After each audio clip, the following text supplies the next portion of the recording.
our dough, chaps. We've done our dough. Hello, welcome to week 43 of odds. So, what happened last week? Well, it was more clawing back money. The races were not as many bets this time. It was compressed due to that $10 bet on La Dorada, which we'll get to. We had a winner in a little deep.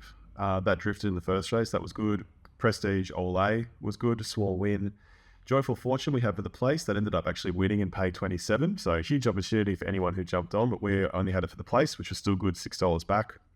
And then La Dorada, easy in New Zealand, fantastic. Got 25 back off of that. It drifted to 320 by race time, but we got it locked in at 250. So those fixed odds are always bad. But I mean, that's what you get the promo out of. So it is a give and a take. But yeah, 25 back on that. So we got 45 back out of the 50. Happy with that. It dented our profitability only slightly. And then in the footy, fantastic. Cadman a goal, Nick Watson a goal. That happened early. They didn't get anything more for the game, but that was all we needed. So they got those. And then Carl Amon was always tracking towards his 20. He ended up getting 21. So it was perfect. So we made money back again. So for the day, it was 45 back on racing. And it was 45 back on AFL. So in terms of our profitability, let's just bring up the old cumulative return spreadsheet. So racing holding steady, it was 10.8% up before last week's, dropped slightly to 10.33. Sport-wise, this is where it's been great. From a low of minus $117 and minus 19%, we've clawed back to minus $90, minus $50, minus $24. So hopefully this week we can put it into the black. Currently we're only minus 3.6%. Overall, we're sitting at 7%, and the ASX 200 is, well, we're beating that at the moment. That's around 2, 3, 4%. So things are good. So today, Doncaster Day, massive day. Most of the bets are in Sydney. I've sort of bypassed Caulfield. It's a bit weak. It's a bit provincial. It's a bit tricky. A lot of horses at a similar sort of level. Thrown in a few races randomly. Well, not so randomly. There are things that I scanned through at the beginning of the day, went through Eagle Farm, went through Morfordville, went through Ascot. There was a few things that were of interest. So I've thrown a few of those in, very little at Caulfield, lots in Sydney, because that's where the main action is. So let's get right into it. And we'll start at Randwick. Race 1, Kindergarten Stakes. I feel like North England's the best horse in this race, so the tough sort of horse. It's coming off those Group 1, Group 2 races. Missile Magnate, I liked the way that it ran home, so I think that's really good value. Stormland as well. Strata Verena was good leading last time and sort of holding on pretty well. Alabama Magic, get that out properly. I followed recently. I just don't think in this small field there'll be enough pace for it to run on. In a big field, I'd love it. I think it could really slice through and run a place at a big odds, but not really here. So I think that North England will get a decent run from Barrier 5. I do think that Strata Verena, there was something else that was a leader, like Hay Street was going to cross, and then because North England's got the 5, Missile Magnate in Barrier 4, King of Pop in 1, Stormland in 3, they could keep it wide. So it's not the greatest situation. I wouldn't have a lot of money on it, but just because it's the best horse, I'd have something on North England. I think it will out-tough them. And then something each way on Missile Magnate, just because the win was good. I think it was a maiden, at Gosford, ridden by a jockey called Hevelon van der Hoven. Amazing name. I'll be watching that in the future. So North England and Missile Magnate. Race 2, Adrian Knox Stakes. This one's a really good race. Both interesting and both good for betting. So the first thing I'd note is that Polymny is the favourite. It did put away a field in regional New South Wales Hawkesbury last time quite well, came from last. I generally don't like favourites that are going to have to come from last. I generally don't like favourites that have only won 1 from 8. I do appreciate that it's hit its best form now and is, going to be quite a good stayer. Even still, this is a big field. It's a good field. I don't really like the $3 odds and what it's going to have to do. Dominette has been really good in better company. Group 1 behind Lady Shenandoah. Group 3 at Kembla. Barrier 15 is tricky. It's got a lot of weight. It's got 59 kilos, but I feel it is the best horse in the race by a long way, the most experienced by a long way. Inevitable Truth was really good last time, cutting that margin down behind Verona Rose at Kembla Grange. A lot of horses came through that race, and I like the way that it hit the line, so that's paying 13. Canny Queen, similar story. Come through some good races, don't mind the form, could be ready to peak. Yu Wang. Now, this is a great name. It's out of So You Think and Wang Hua, and they've called it Yu Wang. Amazing. Thumbs up to the owners there. Form's been good. It was in that Kembla Grange race also with Verona Rose. Held up in the straight, had to sort of check off for runs, but when it did get clear, it had that easy gliding acceleration, just smoothly rolled through the field. Love to see that. Craig Williams on board, paying 11. I think there's value there. Amplify, to a lesser extent. I don't like it as much as Yu Wang, but was also a good win, beat Ben Rod in the maiden at Weil. It did what it could. Kieran Maher trained, so that's good at 26s. But yeah, my main bet would be on Dominator number 1, and then Yu Wang number 5, maybe a small 50 cents each way sort of thing on Amplify, and then a Quinella for 1 Dominator, 2 Inevitable Truth, 3 Canny Queen, 5 Yu Wang, 10 Amplify, throw an exclusive artist up at 14. That's also got great form. So 6 horse Quinella there. Race 2. Race 3, 2600 metre Chairman's Quality, Group 2. This one, perhaps not as good a betting race, but still a very interesting race. LL Cons has dominated recently. I see no reason why it won't go to the lead and probably dominate again. Out of Master Craftsman, the staying ability looks fantastic. Desert Hero, international runner, English staying form. It's got a lot of weight, 59. It's got a bad barrier of 14, but clearly a good group stayer. I'm going to watch it more today. It's paying $5.50, so it could easily win, but I'll sort of do more of a watch. El Jasor, number 8, and Kinesiology, number 9. Both terrible barriers, but both quite capable stayers. So I'll be throwing both of those in Quinellas. They're both paying 26, around that mark. And then Birdman I'll also throw in. It's $9. A few starts back, it was a raging favourite. I'm trying to see where this one was. I think it was 2 starts back at Randwick, $3.10 behind Kings Valley. It hasn't really done a lot wrong. It's run 5th since then behind LL Cons. Who knows? At barrier 6, perfectly drawn, 53 kilos, could run a great race. So I'll be putting that in Quinellas. So Quinella 3, LL Cons, 8 El Jasor, 9 Kinesiology, 12 Birdman. And I'll do each way on LL Cons, obvious one. And then just a note down the order, Positivity. Positivity used to run at Caulfield a lot. Has won at big odds a couple of times. It's won a Group 3 at Morpheville over 2,500.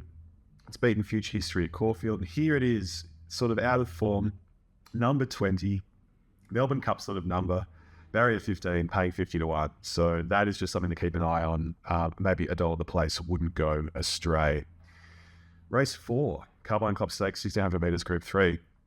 Bit of a match race between Evaporate and Swift Falcon. Swift Falcon's been sort of the bridesmaid behind the line, backer and broad siding. I don't know if it's a real winner. 10 starts, 3 wins and 5 placings, perfect record. I just think that it's one thing running second or third in a good race, coming from about 8th, 9th or 10th. It's another thing then going out in a small field where you're the clear favourite, everyone's eyeballing you, and then you've got to get the job done. So I'm not as keen. I think Evaporate's a really great horse, and I'd rather be on that at the $2.80, 2 kilos separating them. Otherwise, yeah, I don't really think there's much you can make a rational case for, but because those two are such heavy favourites, it'd be easy for something else to go under the radar and get a great run and win. So I'm just going to bet on Evaporate. I'm not going to bet too much on the race. I don't think it's something to go crazy on. And that's that. Race 5, Country Championships. First thing I want to say here is that always with these Country Championship races, they all come in with a lot of wins and great form. And it's really hard to line up all these different regional races, who's better, who's worse. It's really who's going to get a good run on the day. So I'm just going to go with Fukubana. I do love these Japanese style names. Hanafubuki, obviously, anyone who's been watching knows that's one of my favourites, alongside Happy Fat Cat, of course, who ran a great second on Wednesday night, drifted to 20 to 1, $4 for the place, just got run down like a Holo Angel, but the Fat Cat always delivers. So we will hopefully incorporate that into an episode. I mean, it always runs on a Wednesday, so it's difficult, but hopefully one day the Fat Cat will feature. So getting back to this race here, Country Championships, huge value across the board. I would just say find a form line you like and run with it. For me, that's going to be Fukubana. Burundana, 60 to 1. This is a horse, 15 runs, 3 wins, 7 placings. Fantastic. Decent at the track and distance. 60 to 1's a gift. I'll be having each way there.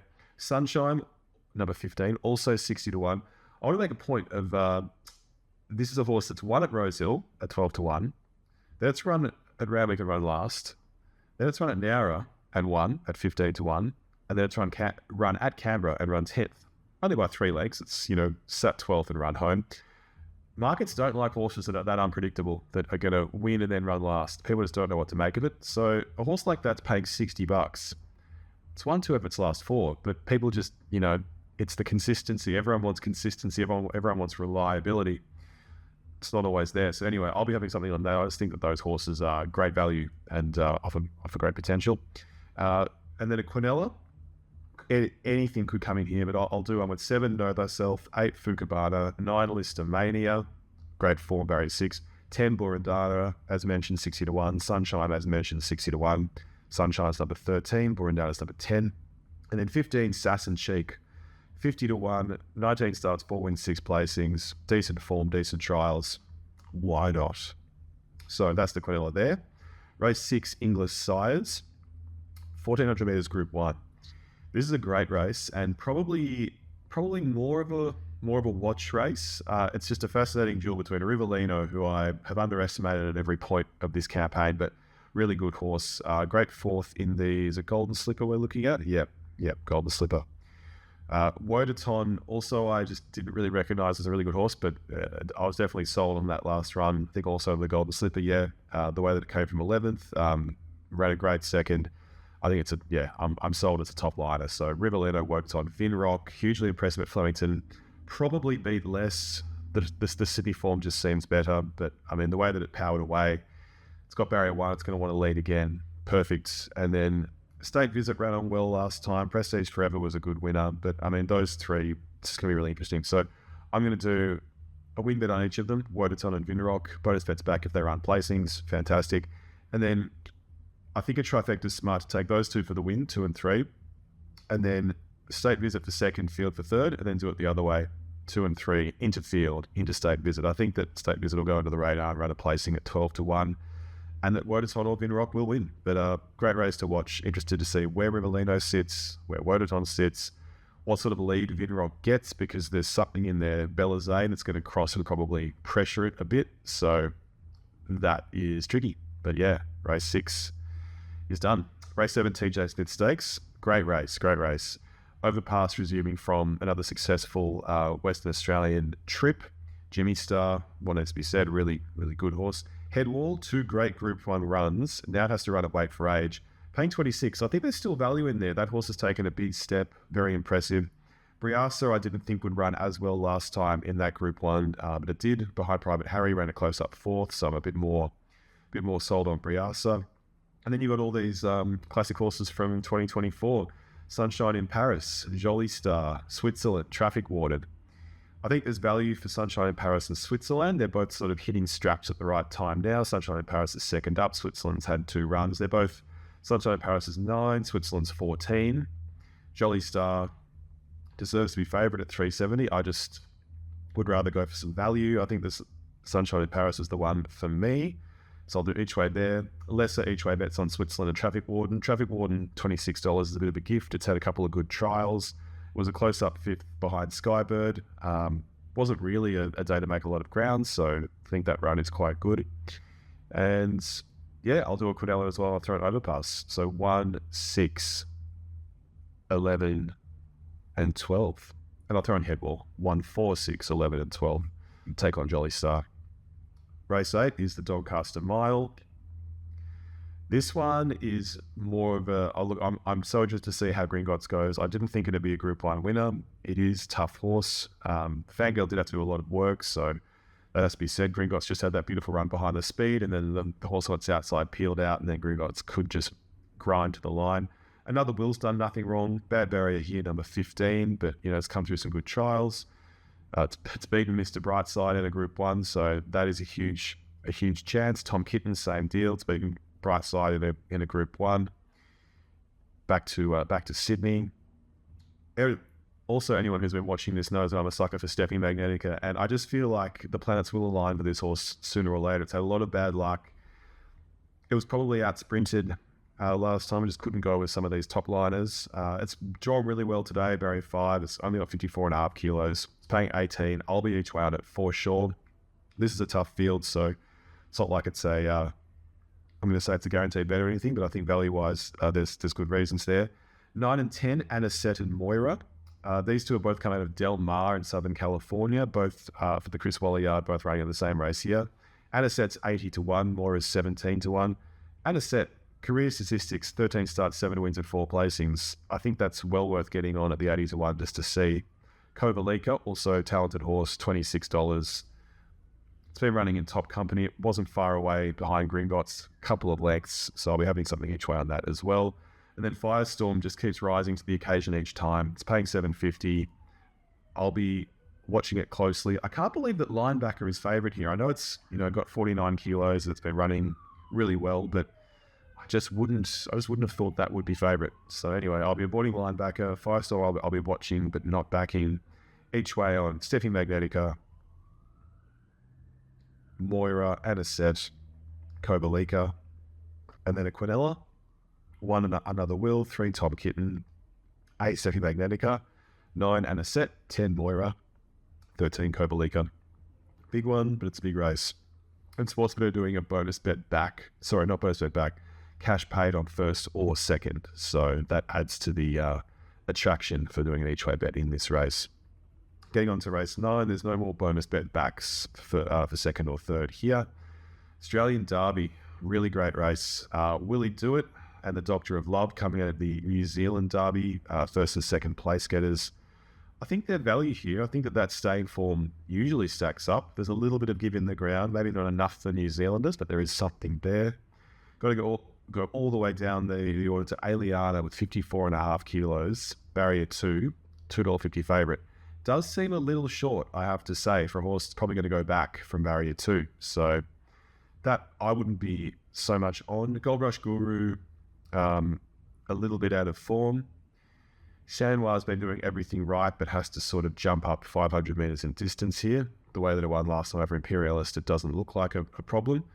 I'm probably more interested in Plymouth. It's gone under the radar and hasn't done a whole lot so far, but it's been building. Second at Caulfield Group 2, 1,400 metres. Then up to 1,600 at Flemington. And then last time at Rosehill behind Broadsiding, didn't really get the best run. It was pocketed for a while. Once it got clear, it made really good ground. I just think that there's glimpses in there of a horse that's really going to want the 2,500. It's out of the Autumn Sun. I just want to be on Plymouth. So each way on that. And then a Quinella, the 1 Willie Do It, 3 the Doctor of Love, 5 Plymouth. I'll keep it at those 3 and go straight. And yeah, really interesting race. That'll be a great watch. And then race 10 to close it off. There's a few good horses that I've backed recently in this race. This is only 1,200 metres. It's Group 3. I feel like Zaytun and Lilac are dropping in class. I really like Lilac. I think it's got a big future ahead. I'll just be doing a win bet on that. No bonus bets back here, but win bet on Lilac. If I hadn't exhausted my cash in other places, I would have done it Quinella for 2, 3, and 5. Love Poem, similar story from New Zealand. It was running in better races. Dropped back last time to a set weights of Tauranga and 1. Before that had been placed in Group 1 company, so that's very interesting. She's got pizzazz, same deal. Yeah, it's a real watch race. If you've got spare cash after having some wins during the day, it'd be good to maybe load up on one of those Zaytun or Lilac just for a bit of a fun bet. But yeah, Clean Energy's the favourite. I'm not super sold on that. Would prefer to see it run again. So that's Randwick. And then let's have a look at Caulfield. So race 1, I'll leave. Race 2, I'll leave. I was looking for favourites here because I wanted to do the bonus bets back second or third, but nothing really jumped out. Heart of Glass I thought is vulnerable. Race 3, same deal with Just Glamorous. It's drawn out. It hasn't won a loss, so I'll leave that. Race 4, that's a 70 grade. Same deal. Yeah, pure alpha. It's a $4 favourite, so not really that short that I can get excited. Race 5, the Galilee Series final. Red Aces and Statuary are going to come from back in the field, which I never like at Caulfield. To me, there's a lot of unknown form lines coming out of sort of maiden company. Again, it was a leave. Race 6, same deal. it was a leave. I just wanted to sort of identify these races a little bit because there was a lot of leaves in here. Race 7, same thing. Race 8, the Easter Cup Group 3. Future History's got a lot of weight, but it is a really good Caulfield horse, and it loves dry, which it gets today, and it's a leader from it's got barrier 1. So I think that's just tick, tick, tick. Poison Chalice is the favourite. Hasn't won in a while, so running in top company, which makes sense and explains a lot. Basilina is a horse I like. I think it's a really good run on big track horse, Flemington. It surprised me when it won last time at Uni Valley, but it did have a great cart into the race. The on-pace horses went a bit too hard, and it got the job done just. But again, I would I like it more at Flemington, so I'm a bit less keen at Caulfield. Chiller Chap's done nothing wrong. It's been making money for us each week, but it's got to jump up and sort of face some real stays here, which I'm not as keen on. Charisse, well drawn, should run well. I just would like to be on Future History, so I'll do each way. And then a Quinella for Future History number 1. K Tempesta number 2. I'll give this horse another go. I think it's still trying to find its feet. 6 Poison Chalice, 9 Basilina, 12 Charisse. So a 5-horse Quinella, but yeah, each way bet on Future History. And then race 9 is the Victoria Handicap Group 3. I'm just going to leave that, but not really sure. And same deal for race 10, though one of my favourite horses, Le Ferrari, is running. So if there's some bonus bets back during the day, I suggest having something on that. So that's Caulfield. And then we'll just jump quickly to Morfettville. Race 4, the Dequetteville Stakes. When I have a look here at a horse called Cyanane, number 9, it was 200 to 1. It's coming now to 100 to 1. But second in the Murray Beach trial, and I just thought the 200 to 1 was crazy. And it was paying 28 for the place before, now it's into 16. So that's number 9. And then 10, Scaldmo, which I pronounced wrong. It would definitely be some sort of Scandinavian pronunciation, but that's 1-2 trials at Cranbourne. It's paying $5.50. So definite each way bet there, and use a bonus bet back token with sports bet on that. So that's race 4 at Morfettville. And then Eagle Farm. Actually, we'll do Ascot first. There's only one race there I want to look at. That's race 2. There's some first starters. Snip of Romance number 8. It's had 2 trials, a 4th and a 1st. So that's paying 26. Each one Snip of Romance. And then a trifecta. 8 Snip of Romance with the Roaming Banker, and some other options here to throw in with it to rove. 2, Who's Talking. 6, Hassani. Who's Talking is 33 to 1. Hassani's about 5s. 11, the favourite, Snitzelette at $3. 13, Kawara at 8 to 1. And 15, Wayfinder at 9 to 1. So in case Snip of Romance runs a place, we'll rove those horses around and go for the trifecta. And then Eagle Farm. So race 1, this is a big favourite here, Profoundly. It's had a recent win. I'll just have $1.50 on that for the win with bonus bets back. There's races 2, 3, 4, 5 can all be skips. Even going into race 8, race 9. This is with some value. Bengal Diamond wasn't bad last time running on. It's 100 to 1 here. Maybe even more on sports bet, like 120 and then 23 for the place. So each one on Bengal Diamond at those odds. And then also Durova, number 15. So had 4 career starts. One at Bendigo Maiden, then it ran last, then it had a big spell, then it had a trial, then it's run 5th at Eagle Farm. Only by a length, and it's come from back in the field. So I think that's still trying to find its feet. It's got some improvement. So each way on the 15, each way on the 12. And then race 10, I will leave. So overall, bets will be on screen, so that's the full 50. But yeah, the main attraction is Sydney. And then football-wise, I was very tempted to go for the Gold Coast game today. I think that even though they're $1.70 and Adelaide at $2.10, that the Gold Coast are looking ominous, and on their home deck, $1.70 is a gift and they will win. However, it was too close timing because I wasn't going to get this out probably by the time that match goes ahead. So looking at North Melbourne and Sydney tonight, I think that Sydney with Papley out, it's a little bit more of a dense. They're coming off the bye. I think they'll be a bit slow to start. So I'm very impressed with North. I think that they did a great job holding their ground with Adelaide, who have been rampant, and North went over there and weren't bullied around. So I think back at their best ground by far, Marvel. I think they're going to jump Sydney, especially early. So 3-leg multi. North Melbourne to lead at quarter time, $2.10. Paul Curtis for a goal, $1.17. Clarkey for a goal, $1.05. So overall, it's $2.50 odds. So a return of $50 for our 20. And yeah, going all in on the ruse to lead a quarter time. So that's everything. Have a fantastic day. It's great weather. Caulfield's on, living around the corner in Glen Huntly, so can almost hear everything going on there. But yeah, Doncaster day, huge day. Good luck to you, and we'll be back next week. And then came Sweet Liaison as they turned for home. Jefferson, he's been in front every inch of the way. He's out like two.